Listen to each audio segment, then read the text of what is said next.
Bloody Bunny, The First Blood is actually one of the most incredible things I've watched on YouTube in quite a while, quite some time. Fortunately, it's pretty old, but who actually cares that it's old? So, what is Bloody Bunny? Bloody Bunny is a collection of web series for adults and teens with varying levels of how appropriate they are. First Blood is the most recent one and even got a game made after it. It's also the first to be primarily done with 3D graphics, and let me tell you, it's great. Suggest experiencing the whole series yourself before watching this video because it's definitely worth it. It's only 15 minutes long, too. It's done with completely silent characters when it comes to speech. Not even dialogue text on the screen like Pretty Blood did in the beginning, which works well for the series. It's also the typical enemy Bloody Bunny faces in their series, Skull Minions. They were made for kind of bounces around, but I'll get to in First Blood soon enough. But Bloody Bunny in the series is a girl, which I mention now because her gender is kind of constantly changing between series. Like sometimes she's a boy, usually she has no defined gender. And in this one, of course, a girl. She's 11 in the series, which is the stuff that happens worse. So it starts with a girl hiding in a pile of dolls in some sort of facility, a human girl. I'm going to say that this is Bloody Bunny, which will make sense in a moment. She grabs one round bunny doll, which is actually her sister again, will make sense in a moment. She runs, but she is spotted by Skull Minions who close the door she tried to escape through. Some claw grabs her. She hit the ground, dropping the doll and bleeding while she's dragged away and tossed into a machine, which the wiki described as a furnace with sauce, and yeah, it's kind of accurate. Bumps something into a chamber, which forms the Bloody Bunny we know, which it's... Now I'm going to explain what the dolls are. They're people turned into frickin' dolls. Same for the Skull Minions, all of which are just messed up in the head or have been brainwashed. So the little girl from earlier and this murderous toy rabbit are the exact same person. Beats a bunch of Skull Minions, including a scientist that's probably just a messed up dude, and eventually saves her little sister, which that's Moo Moo. So we've got our two main protagonists, so as they try to escape, they get attacked by the four dark bosses. Dark Rabbit, Razormane, Bye Kitten, and Serious Kuma. Like, these are...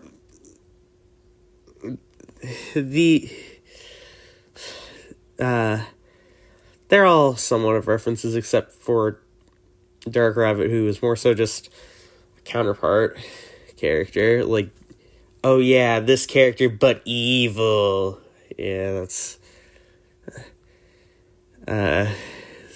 Skuna, I think, is supposed to be a Care Bear. Bye Kitten is obvious. Not even gonna explain it. Razormane, I think, is supposed to be a My Little Pony reference. So they literally pinned Bloody Bunny to a wall with a sword in her ear, and if I remember correctly, her side, but attacked with some sort of monster. Notice how Moo Moo is missing from the scene. The most part of the monster looks somewhat like her. More on that later. She wakes up bandaged inside a house in the mountains and finds some strange sloth doll cooking. His name is literally Sloth Doll. Couldn't become more creative with the name, could you? Well, he's also nicknamed Master Sloth and has the second least screen time of any specific character, the only one having less being Dr. Kiki, who is the scientist from earlier, who appears just to die. So Sloth Doll isn't actually cooking Moo Moo, he's cooking something else. And not in the pot Moo Moo is in. See, that is actually a sauna.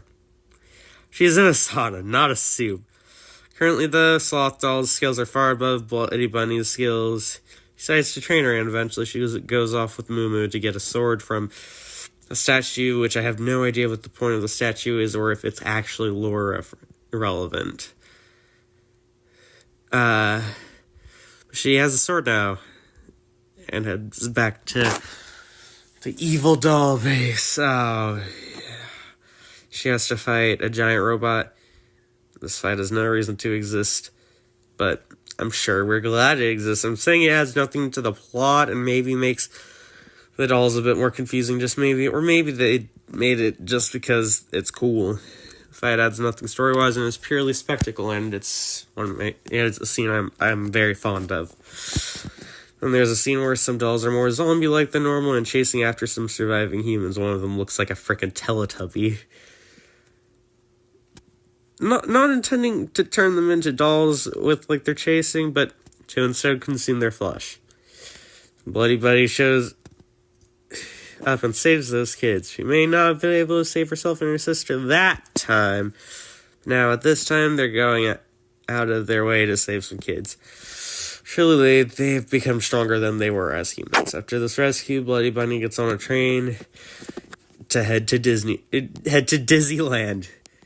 Probably supposed to be a Disneyland ripoff, and fights Serious Kuma as he tries to stop the two girls. The bunny cuts the top of his head off and his literal brain flies out. I cannot stress how violent the show is, and the rest is much more violent. Seriously, I'm warning you. If graphic depictions of violent murder are a problem for you, click off right now, because I'll have to describe something much worse soon. In the next episode, the two stop at a cafe in Disneyland, which is run by one of the dark bosses, Bye Bye Kitten. As she comes over to serve them, Bloody Bunny stabs one of her hands, pinning it to the table, and with the other, Kitten tries to stab Bloody Bunny, but then gets stabbed in that hand, and it as well gets pinned to the table. And then her head is slammed against the table, and she's in so much pain right now. First, I didn't realize she was one of the dark bosses because Goldfish Brain, and I was like, Kitten did nothing. Don't know why I included that. Just me talking about me being stupid. So Bloody Bunny drags her to an oven in her cafe as her face and hands are bleeding profusely. She's tossed into the oven and it's turned up to the maximum heat, which is just called hell. It's hot enough to literally make her explode, which is just, what the hell? Wait, I just realized I just used the word hell, describing what that hell temperature does, and just forget that. And then Moo Moo tries to get on a merry-go-round. Did you forget they were children? Then she falls into a trapdoor and Razor Mane appears and is spinning around. But Bloody Bunny manages to toss a knife at her, killing her, and then Moo Moo is taken onto a roller coaster. Bloody Bunny tries to save her, but encounters Dark Rabbit, who wins a fight against Bunny. This is the only fight she's lost since a sloth doll trained her. She lost her victory streak and is captured. Skull Minions and Dark Rabbit are trying to gain some power from Moo Moo, which I'll explain in a minute. Turn her into a literal giant monster, which you may find familiar. It's the monster from episode 3. That was Moo Moo. She frees Bloody Bunny and starts wrecking Disneyland while Bloody Bunny gets her rematch against Dark Rabbit on top of Moo Moo's head. This fight is awesome. It's the longest part, but yet it feels so much shorter than a lot of the other encounters. It's that good. So it's cool attacks and stuff, and in the end, Bloody Bunny got the victory she so rightfully deserves. She's been bringing justice to all the monsters of that world that slaughter almost all of humanity. Says they're all gone at the start of the series, but that's blatantly untrue with episode 9.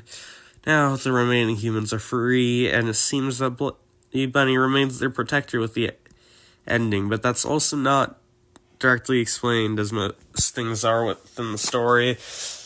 Hope we get more story that continues this one, and you actually are, but it's probably going to be very different as it's part of the game and is from Dark Rabbit's perspective. What I meant was a continuation of Bloody Bunny's story. Seeing the result of her actions more than just her grabbing a frickin' sword. Well, thanks for watching. I'll see you all again soon, and I'd love it if you gave me a like and a comment to boost this in the algorithm. The last time I heard anyone mention it was me sharing some fan art, which is also this video's thumbnail, and someone thought it was an Ultra Kill reference, but please do not send hate to them. Don't you dare do that. They did leave a funny comment that made me laugh under our house pet's drawing, and it's harmless, so no hate. See you all soon.